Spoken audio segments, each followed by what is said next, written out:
With you. A little bit of technical difficulty on my part, but we're here. My goodness. Hey, that's all right. That's all that matters, Jono. It That's all that all of matters. the trouble that it took. Speaking of technical difficulties, we had a little bit of a technical difficulty last weekend Oh, you on did on Shabbat. Saturday. Yeah, we Tell me did. We about that. did. Well, I tell you, it's probably over my head, above my pay level, above my echelon, as we say.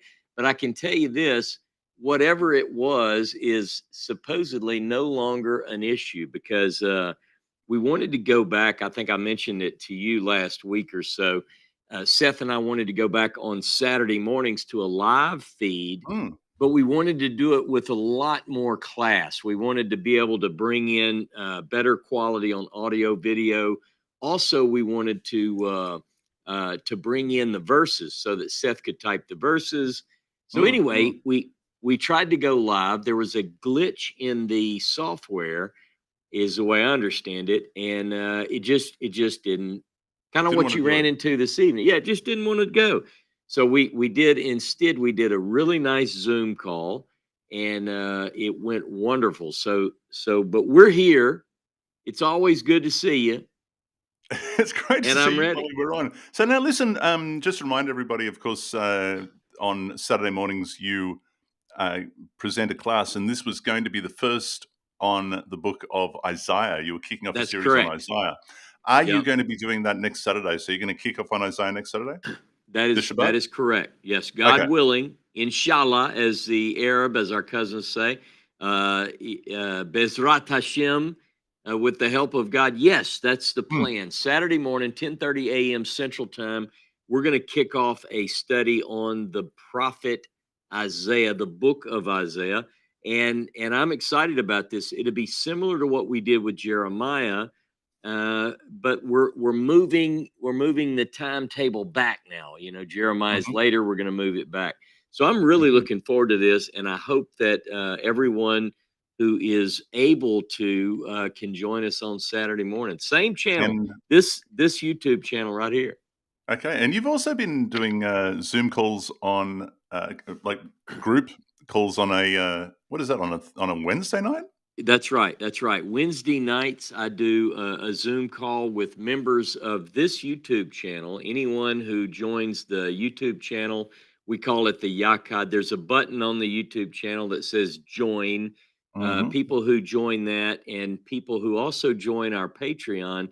And everything we do at no charge. We put the classes together, but the group that I meet with on Wednesday are really the people who pay the bills. So we have this wonderful time together. It's usually sometimes 2.5 hours now. And people just ask questions. They bring in their comments, and So it's a I'm much more telling you, casual and interactive session. So if you want to get involved in that, that is yeah, Wednesday night, and you can do that by using that QR code up in the corner of the screen. They can get the details there. They can become Patreon members, and they are then eligible to come in on this Zoom call with you 2 odd that's right. hours on a Wednesday night, or just Fun. to become not just a subscriber. What is it A for member. YouTube? A Yeah, the member. You become a YouTube member on channel, you YouTube can of this become a particular member. channel. Okay, That's all right. right. Okay, this That's is right. this. Okay, so Yeah, that's what we now. Wednesday. Now So you and I. Wednesday, we just let me just say one more thing. We Go split the ahead. week, because a lot of people I can't do without my friends, for a whole week, Saturday to Saturday. So we just kind of started. We have the Thursday. You and I get to speak with everyone, and then Mhm. we say, well, it's too much. It's too much of a gap. So let's back it up and let's do Wednesday too. There you go. Good stuff. Um, Last week we finished up with a series on the 10 words. We were talking about what we're going to do this coming week, and we had a couple of ideas. We settled on one thing, then there's something else came up, and we decided to settle on that. And what it was that took our interest, Ross, was once again, thanks to thetorah.com, excellent website, thetorah.com, and they floated an article by Dr. Gary Rendsburg.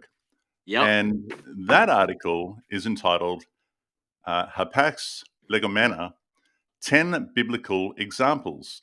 What is Hapax Legomena? Now, it caught my interest because I know that this particular, I think this is of Greek origin, um, it reminded me of certain words that fall into this category within the Moses Scroll, which I'm hoping we're going to talk about.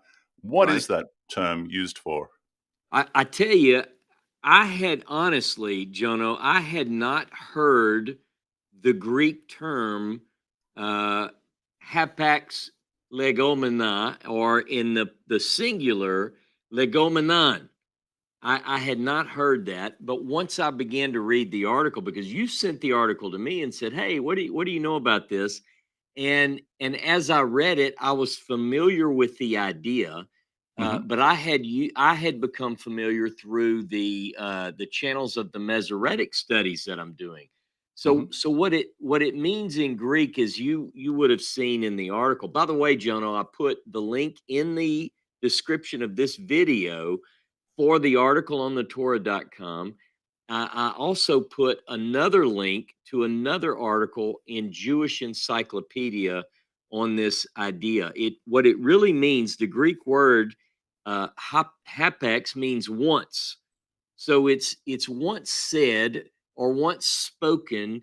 These are words that occur in the Hebrew Bible, and it actually can mean other bodies of literature too. But in biblical studies, we mean to suggest that these are words that appear in the biblical text one time, Hmm. or a form of a word that appears one time. So sometimes it's a word that appears in other forms different ways, but particularly when we deal with rabbinic, the Masoretic notes. I'm going to use an example in a few minutes, Mm. and I'll show you one example where a word is used.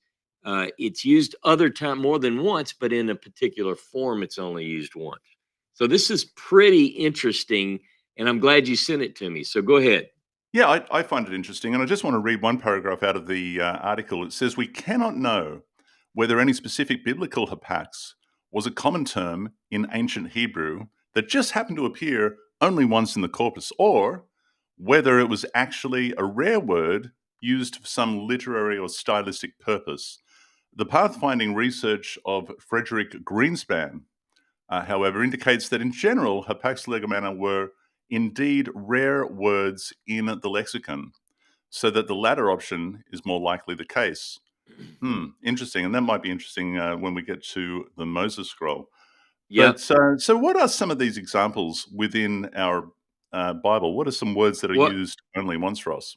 Well, if you the people who want to read this article, what Professor Rendsburg does with it, a lot of people have tried to figure out why would the writer of a given text use such a rare word.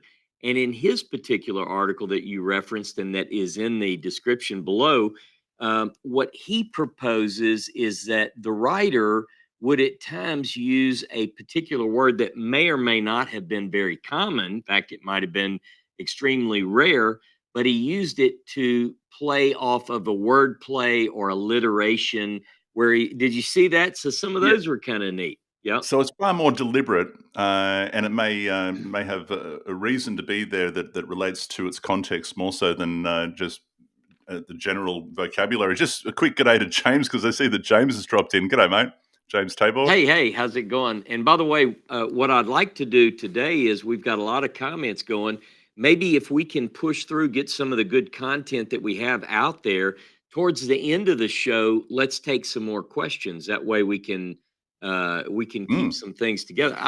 Let me say this. How many examples? This was one of the questions once I got into this subject matter. How many of these single words or single forms of words are there in the Tanakh? This was a question for me, because it almost goes contrary to everything that I do. And what do I mean by that? You'll hear James, you'll hear me. Sometimes I'll say, I study the Bible from the words, in connection with the words, and on the basis of the words. That's a good point. There it is. There's the Mhm. book. And This and is so this is Ross. These are the words, and quite often you'll hear Ross say, "Well, the word that's used in Hebrew is such and such, and it's used this many times in the text, and you'll often find it most common in this book and in this book right. in the proper number." And that's generally something that you'll. This is something you'll typically get from Ross, is not just the word, but its usage. This book, of course, these are the words. Just very, very quickly, Ross, give us a very quick summary of this book. Yeah, look, I'm going to pull this up here. That way people can read it for real. Look at that. That's a beautiful cover, by the way. That's Daniel Wright.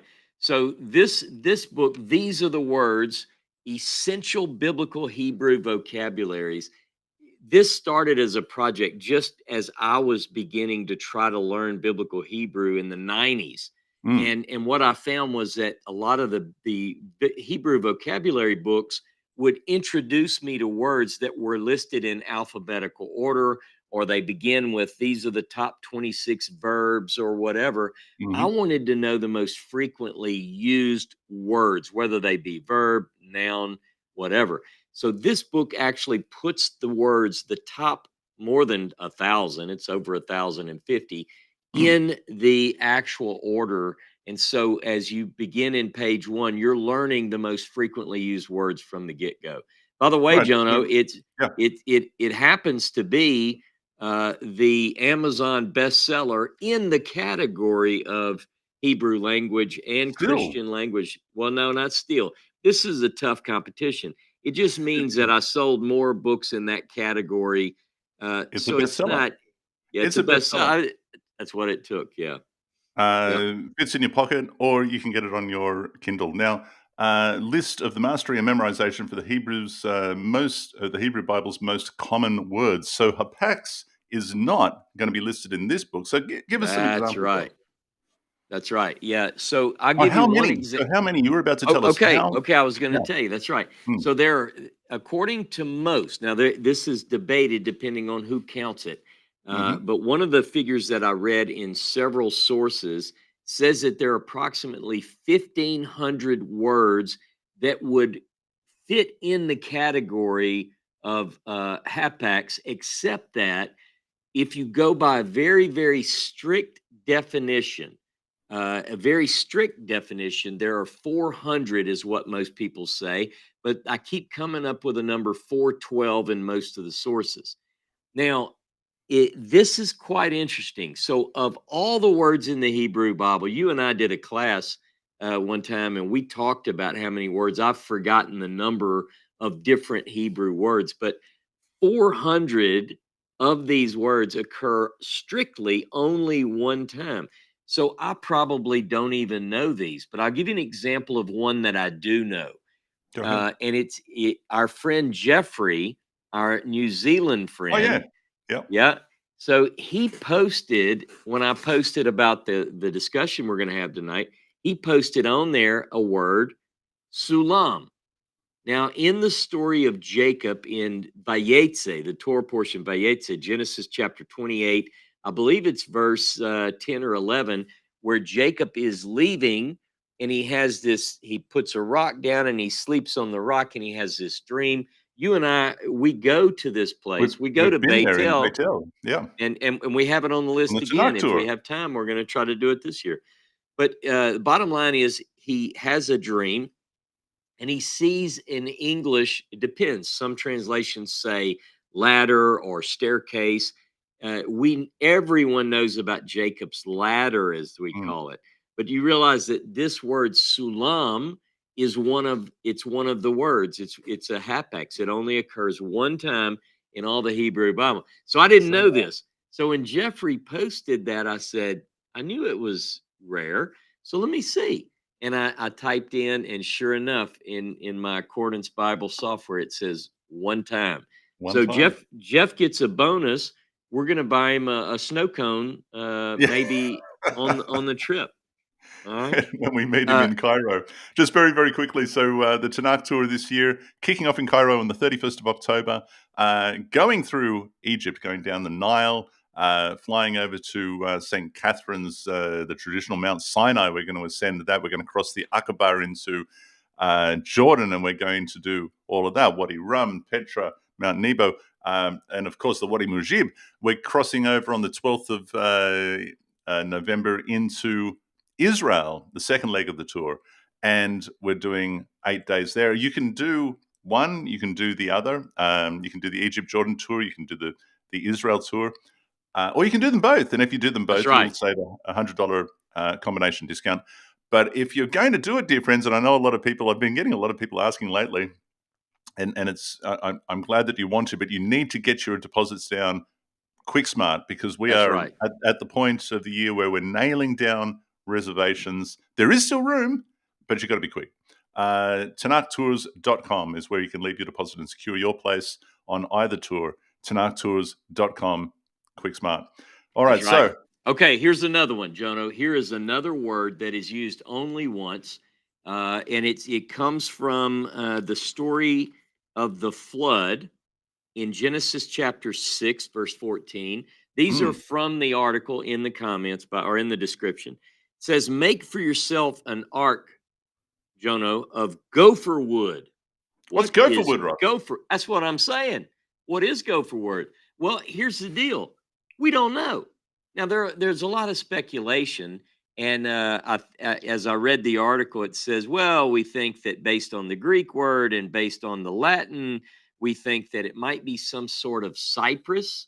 Mm-hmm. And somehow maybe that. And look, I'm from South Louisiana. We have cypress all over the place, and it Yeah. is a good wood for water. Is that what it is? The answer is we don't know. And truthfully, these words that are one-time occurrences, the Mm-hmm. difficulty in this, Jono, is I love when I can say this word is used 12 times in the Tanakh, 7 times in the Torah, and 5 of those are Deuteronomy, and it always means, well, see, you can almost use context if you have several different usages Sure. to help you understand it. But if it shows up one time, we don't know what this is. We don't We know. we honestly don't know. So there's an educated guess, as you say, and Cyprus would be. Hopefully, that's what it means, because Yep, that's it right. would make sense. But it's a one-off. Okay, give us another example. All right, let's see. Some of these were a little bit. I flipped by one. I might go back and pick it up. Hmm. I would have come up with a different list, but that's okay. So one, let me go back to this example. He says in Numbers chapter 25, Hmm. verse 8. All right, he says, and he, Pinchas, came after the Israelite man unto the tent chamber, and in Hebrew it's Hakubah, and he pierced the two of them, the Israelite man and the woman, in her abdomen, which is a very similar sounding word. So this is Rendsburg's point: is that Ah, it's right. it's an alliterative function. The writer wants to say yes. By the way, this text is not written very clearly, and I can't hardly read it. It looks like kabata instead of hakuba. So it's Hmm. it's a play. You see, it's got similar consonantal sounds, and so that's the idea. Mm. Now, because what he says is there is a more common word for tent. If this guy and girl are off in a tent and they're doing something they shouldn't be doing, the word you would expect to see there, most frequently used in the Torah and the Tanakh, is ohel. The Hmm. ohel. He's in the tent, but here it's the hakubah. So his whole point is, yeah, the writers are being they're beautifying the text through alliteration and word Mm. plays. Mm. Could very well be what's going on. But one of the things that I wanted to bring up is if you look at, for those who are listening to this show tonight, if you go to the article that's on the JewishEncyclopedia.com, I put the link below. If you go there, it gives every single one of these in that article. It is, by the way, that What, I don't all 400 odd? yeah, I don't know how Really? many people are familiar with the Jewish Encyclopedia. It's from the 19th century, Mm.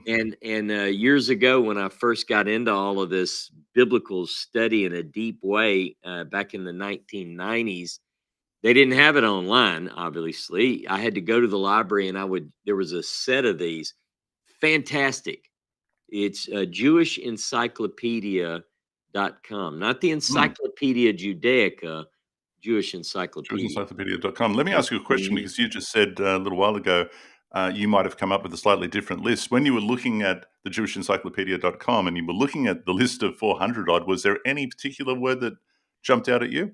No, well, I say no. I didn't study it too deeply because what I was looking at is something that came to my mind that was different altogether still. That I want to ask you, but I want to give you an opportunity to jump in on some of these questions you had. But let me say one more thing to lead us into the Shapira question. Before I get there, I knew that I didn't know the Greek phrase Hapax Legomena, but I did know that I had read in this book. This is called the Masora. We've talked a little bit about this. It's called the Masora of Biblia Hebraica Stuttgartensia. This is the BHS text. And within the BHS text, the attempt there by these brilliant German scholars is to take the Masoretic notes and put them into a modern academic Bible so that students of biblical Hebrew have the access to all of these wonderful notes by the Masoretes. And so, but in order to know that, in order to study this, it's like a language in and of itself, because the Masoretes used a system of codes and letters that represented often Aramaic, biblical Hebrew, and Aramaic, and so forth. By the way, we're going to Tiberias as well, which is where these famous Masoretes were, where they were from, right? So here's what they did. This is also in this article on the Torah.com, some of it. It says the medievalist created a series of terms for such unique words. They're talking about the hexap. Here's one of the Hebrew phrases: Ein lo ach, meaning it has no brother. Ein lo, there is to him no brother. This is on page 2 of that article. There's another one that says ein lo rea, which it has no neighbor, no companion. And then there's one phrase that means it has no likeness. So what these Masoretes are saying is, when they come to a certain word, now this is what blows me away at how brilliant these guys were. They didn't have the fancy Accordance Bible software program. These we have it so easy, don't we, Ross? We have it so easy these days. They were recording these incidents, these singular occurrences of words, because they counted. See, that's what a scribe is. It's a sofer, is one who counts, and I think this is fantastic. Okay. So one of the examples, and I can do this pretty quickly, but let me show you one of the things that I saw that was given as an example in this book by Kelly, Minot, and Crawford. In Genesis chapter 19, verse 2, Genesis 19, verse 2, there is a word that's marked with a singular letter, lamed. The letter lamed is the symbol in the Masoretes for a singular occurrence of a word, because it's an abbreviation of an abbreviation for an Aramaic phrase that means a unique occurrence. All right. So I want to show you this one. In it's here it says this in Genesis 19:2. The word Adonai is Adonai has the Masoretic parva note lamed. This word with this spelling occurs only once. So then it sends me to another page. Now listen to this. It says in 19:2, as mentioned above, The note lamed indicates that this form is a hapax. An easy error to make here, particularly in copying, would be to confuse the word as it appears here with the vowel pointing, my lords, Adonai, my lords with Adonai, which is the alternative name for God, Adonai, which occurs My master. 400 times. But with this particular pointing, with the patach on the under the noon, it only occurs one time in all the Hebrew Bible. So it's marked accordingly. And I thought that that was interesting because if you remember the story there, it's clearly wanting you to make sure that you do not confuse what's going on in that story with God, right? Because you can't see God. So that the vowel pointing is my lords, meaning my master, and not the name for God. One more quick point, and then we'll be able to move on. Yeah, this is the only point I have to make here is that the abbreviation lamed, it is an abbreviation for Aramaic, which means unique, occurs only once. And then it gives a lot of examples. So again, there are 412 of these in the Hebrew Bible, the rarest of the rare. I'll tell you, I'll be honest, I did not know that there were so many. I didn't know that there were that. I would have expected there would be less.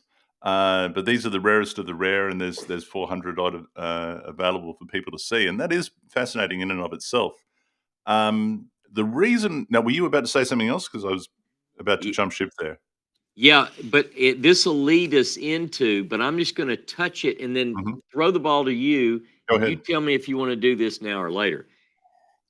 So one of the things that Shapira's manuscript, when it was published, one of the things that caught the eye of the Hebrew scholars of the day was that there were certain instances where words with which we are familiar are spelled differently in the Shapira manuscript. Now, one of those words, and I'm not going to steal your thunder because I might know some of the things that you're going to bring up, but this one is rather interesting. The word that's used for frontlets, totafot, is spelled differently in the Shapira manuscript than it is in the three places that it's found in the Pentateuch. Right. All right.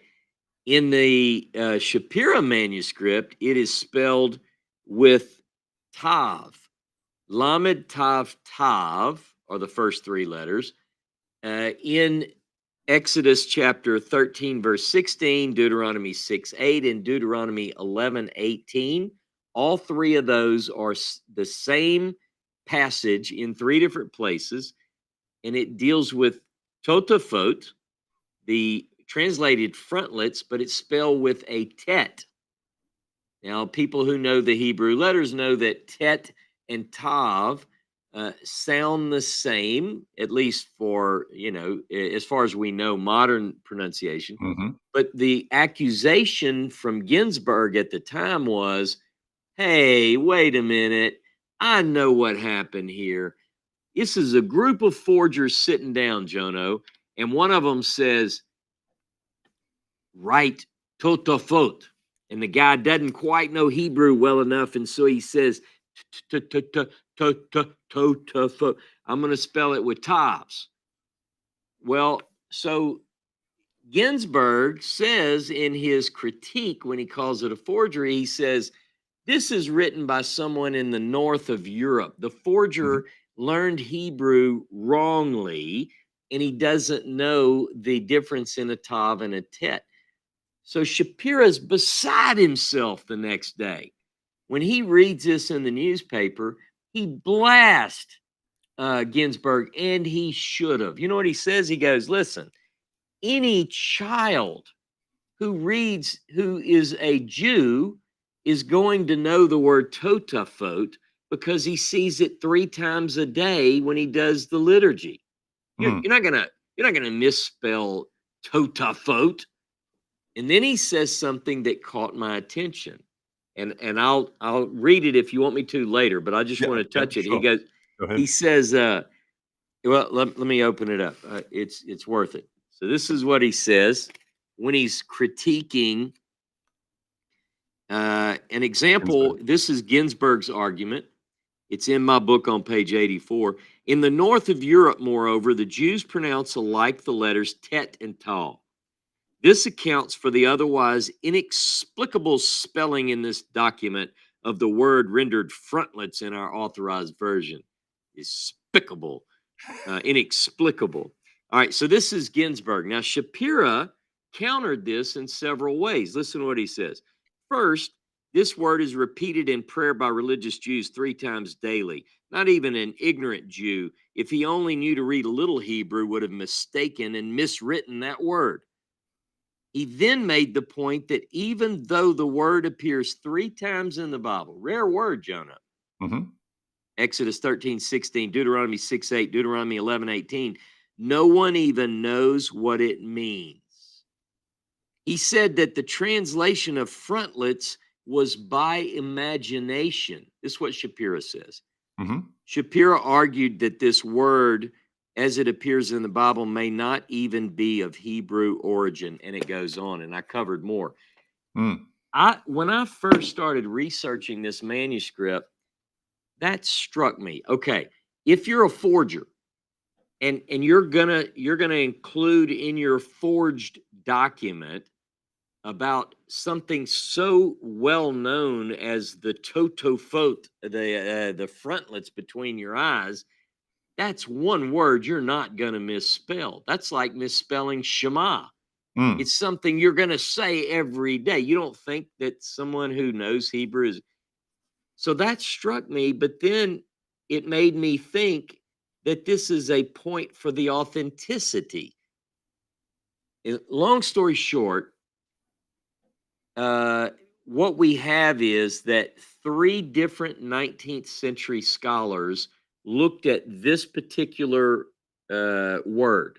And by the way, I checked all the Dead Sea Scrolls. 3 Dead Sea Scrolls, 4Q Exodus D, 4Q Deuteronomy P, and 4Q Deuteronomy C all spell the word totafot, and they all do it just like the Masoretic text does. Shapira stands alone in this. What really strikes me about this is it seems to be a sign of the authenticity, but the last 3 letters, they all disagree. Shapira, Ginsburg, and Gutta all came up with the last 3 letters being different. Idan Dershowitz looks at this and he says if the last 3 letters are given different responses for each of those transcribers, then he proposed that it's letot mafot. It's like it means for signs and wonders, basically. And I think that that's the right reading. By the way, I remember you and I. Yeah, we were sitting in a hotel room in Amman, Jordan, I think, and we were talking about this, and that rang true to me. I think that Dershowitz is right. It makes more sense in the greater context, and those 3 letters that you refer to at the end are they came up with different translations because in this particular part of the scroll, these particular letters were very, very difficult to decipher. That's right. So I think it's fair that he should come up with that. Now, before we get off this as an example of a very rare word, you were talking about the tet. The tet in and of itself is a very rare form. In fact, it's the only form that we have a record of. Is that correct? That's right. That's right. As far as I know, I have searched far and wide. The tet is the interesting. I think that there's something around that tet that's it's gonna really play heavily on the authenticity case. Let me just say it that way. And it does anyway, does it not? Because why, as you point out, if this was a forgery, if the Moses Scroll was a forgery, why would you misspell a commonly a well-known word, and why would you invent a letter within the Paleo-Hebrew to put into that word, why would you do it? Right. So, yeah, it's fascinating. And by the way, let me be totally transparent here on this tet. I'm going to Mm, tell you this. You know this. The interesting thing about the tet is that one of the accusations of those who accuse Shapira of forging is they said, the letter forms look very similar to what we see on the Mesha Stela, the Moabite stone, mhm, and they look a little bit like the letter forms that we see on the Siloam inscription. mhm, Now, by the way, the scroll came into his possession in 1878, roughly 10 years after the discovery of the Moabite stone. By the way, it's almost the Moabite stone's birthday. August is that right? 19th, August 19th, 1868 is When when Reverend Klein? Augustus climbed. Yeah, Augustus There we climbed. Yeah. go. August Mm, 19th, 18. Anyway, so but that was in 1868. Shapira gets his manuscript in 1878. So some of the detractors said, "Hey, wait a minute. Shapira copied those, but some of the letters don't look exactly like it. They look a little more like what you see on the Siloam inscription." Now Shapira admits all this, mm, but get this: one letter, one letter, Jono, is missing on the Siloam inscription and the Moabite stela, the Tet. mm, So some have accused, they said, well, Shapira didn't know how to make a Tet, or the forger didn't know how to make a Tet because he didn't have that letter. Now, I can shoot that argument down, but it is an interesting point. So mm, we are looking for a Tet which matches what we find in the Shapira manuscript. mm. Now, Fascinating. yeah, Now, when I read this article, when I skimmed over this article, the first, or even just the title, the first thing that I thought of, and tell me if this is an example, Ross, within the Moses scroll, and this takes us back right to the very beginning. It takes us back to the Ten Commandments again, because in the Ten Commandments of the Moses scroll, it begins like this. It says, "Ani Elohim Eloheka, I am Elohim, your Elohim, who liberated you. I that's liberated right. you from the land of Egypt, from the house of servitude." Liberated, Ross. Yeah. Not my understanding, not used in this form anywhere else in the Tanakh, nor is the root used in the Pentateuch. Is that correct? That's correct. That's correct. And it does appear, as you said, in a different form later in late biblical literature, but Hmm. nothing in the ancient biblical literature. So that's one of the things. But again, why would a forger just go, "Hey, I'm going to use a word. I'm just going to make this up"? There was no need to. You could just use the word that's already in the canonical text. That's already, yeah, because people are saying, "Hang on, doesn't it say that? It says that." No, what it says in Exodus and Deuteronomy is, "I brought you out from Egypt. I brought you out." But what it says in the Moses scroll is, "I liberated you. I freed you." And the difference is like, imagine if we were talking about African slaves, right? Back in the day, African masters enslaved certain peoples and sold them on the slave trade market, and they were purchased and brought over to America, and they're still slaves, but they were brought out of Africa. They were brought. Yeah. It'd be fair to say, "I brought you out of Africa," right?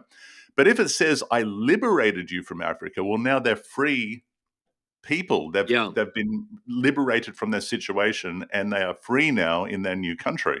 That would be the difference. And if you are the powers that be, for example, and this is me with my conspiracy theory, um, and you don't want the people to believe that a higher power has liberated them, you are now the authority. Well, how do we deal with this? Well, I brought you out of Egypt. I brought you out of Egypt. You're not liberated. Don't be thinking like that. Yeah. Um, it, maybe. it And it could but very well be there's no reason we there is no reason you would find. I can't think of a sensible solution as to why a forger would change mm, of a word in the Ten Commandments to a that form that isn't even represented exactly. Yeah. in the five books. Another example that came to my mind, and tell me if this is a fair example, is also within the Ten Commandments, where it says, "I will avenge." So That's right. do not use my name to deceive, for I will avenge the iniquity.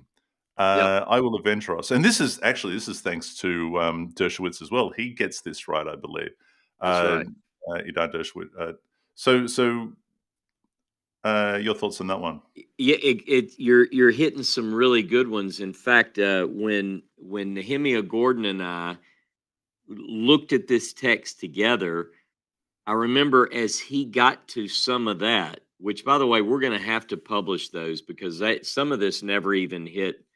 Some of this was never even published. We did more than 3 hours, and some of it. You and Anyway, what? Nehemiah, Yeah, Dr. Nehemiah that's Gordon. that's right. The first, just so people who are listening, so the first of what was going to be three programs, I believe, has been released, and you can see that on YouTube. The second part of that is behind the paywall. That was released some time ago. The third part, or we were hoping there'd be a third, and we were hoping that the second by now would be available for free. I'm not too.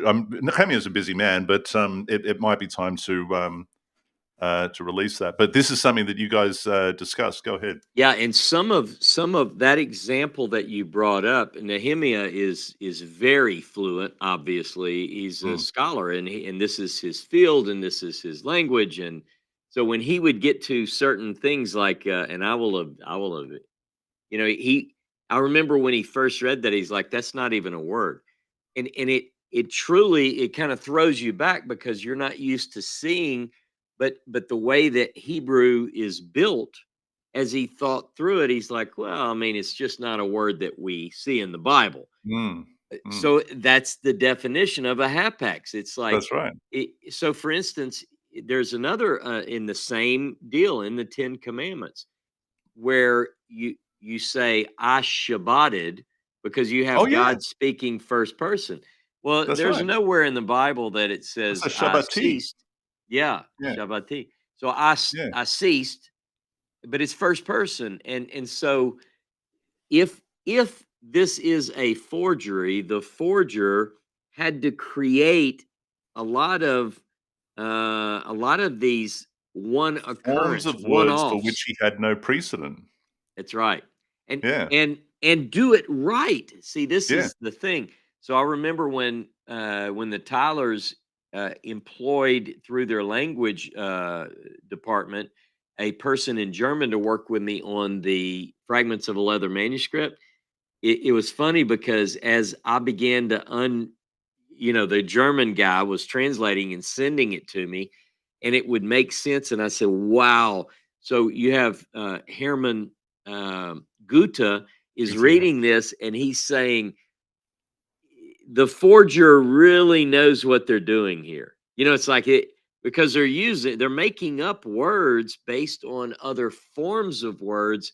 Mm. Did they just get lucky? And then he goes back and forth, or is it real? Or is He it said we authentic? just yeah. So So, yeah. there are three examples. Can you think of any others? And what I'm curious is, you just mentioned Goethe. Were there any other comments in regards to unique words used within the Moses Scroll by these scholars? Yeah, and one we've talked about it on a previous show. In the story in the Torah, we encounter a group called the Zamzumim. Oh, a Zamzumim. Yeah, Yeah, that's yeah, right. and Yeah, it again begins with that an iron instead of what is it, Zadi or yeah, yeah, and yeah. So it's interesting, and I said, well, it could mean what was it? goats playing Uh, or yeah, mischievous goats plotting, or goats plotting. yeah. Perhaps there were some difficulties with that as well, but the words are there, referring to a people as such. I don't know. It's that's a really interesting one, but Azamzumim, so it's different. It's spelled differently. The people that were displaced by what the sons of Esau, if I recall correctly, Yeah, in that look, particular region. when you say when we first talked about this, and you said, "What does this even mean? Is there a meaning to Could we make sense out of this? Mm. That's not something that's just easily dismissed. If we can do this, I'll go back to this Oh, idea of tota yeah, because faute. Goethe had a comment on that, didn't he? He did. It's in my Yeah. book. I don't have that Mm. one in front of me, but listen to as they try to figure out what tota faute means. Remember, Shapira says that tota faute is just made up by imagination. He says it's not even a word. We don't even know what it means, and yet Mm. everybody's walking around with these little boxes on their head. Right. Okay, here we go. The word. This is, by the way, this is from. I think it's NET, the net commentary in my accordance software. It's very Sure. good on linguistics. Mm. The word is tota faute, frontlets. The etymology, in other words, the origin of this word is uncertain.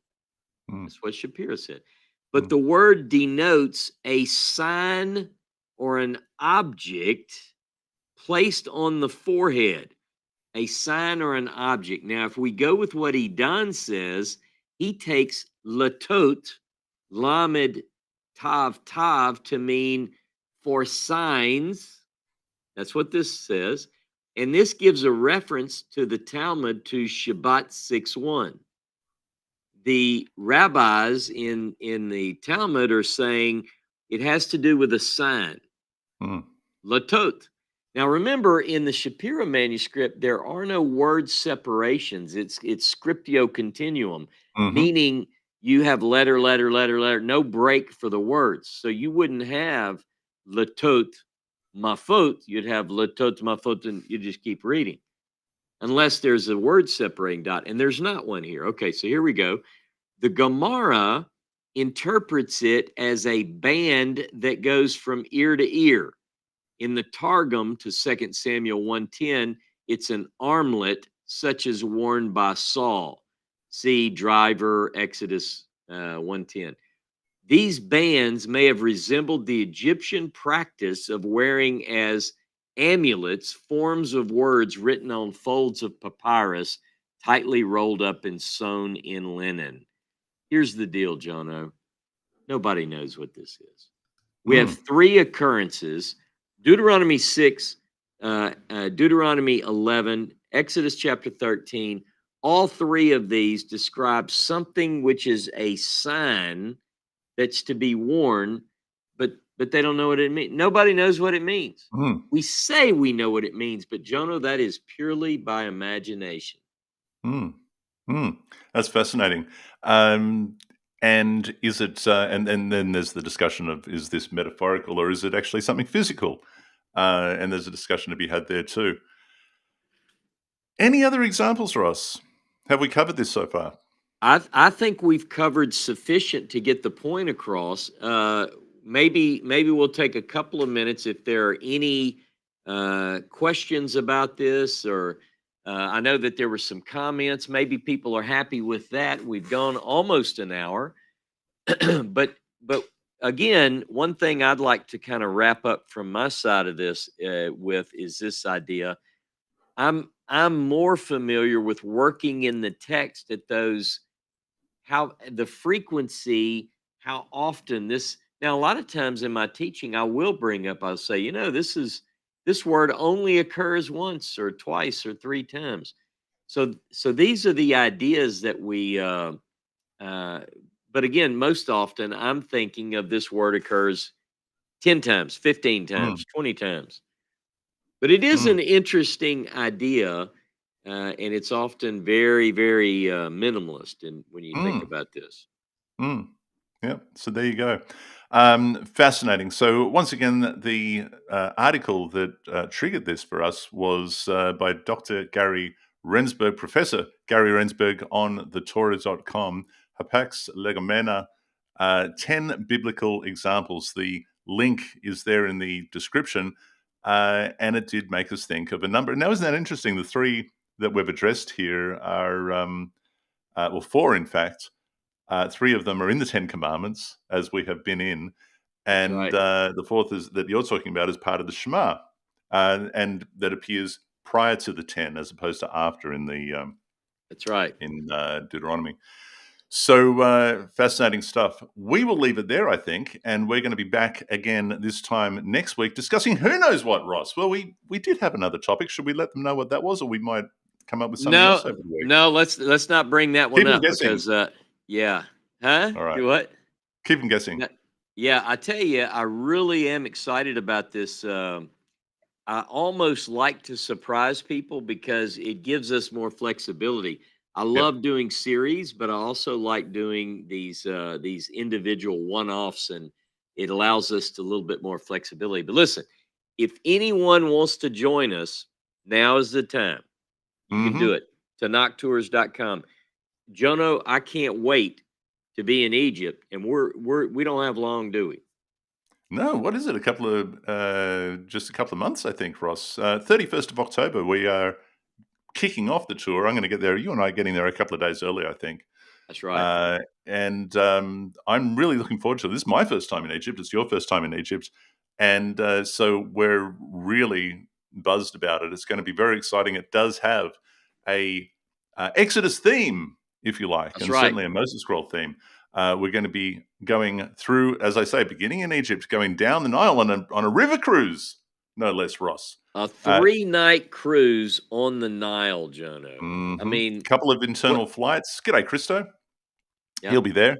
And one of those flights is going to take us right up into the Sinai Peninsula to the traditional Mount Sinai. We're going to be ascending that, and then we're going to be crossing the Gulf of Aqaba into, well, Aqaba, Jordan, that's right. and doing the Wadi Rum and Petra, Wadi Mujib, Mount Nebo, a few other places as well.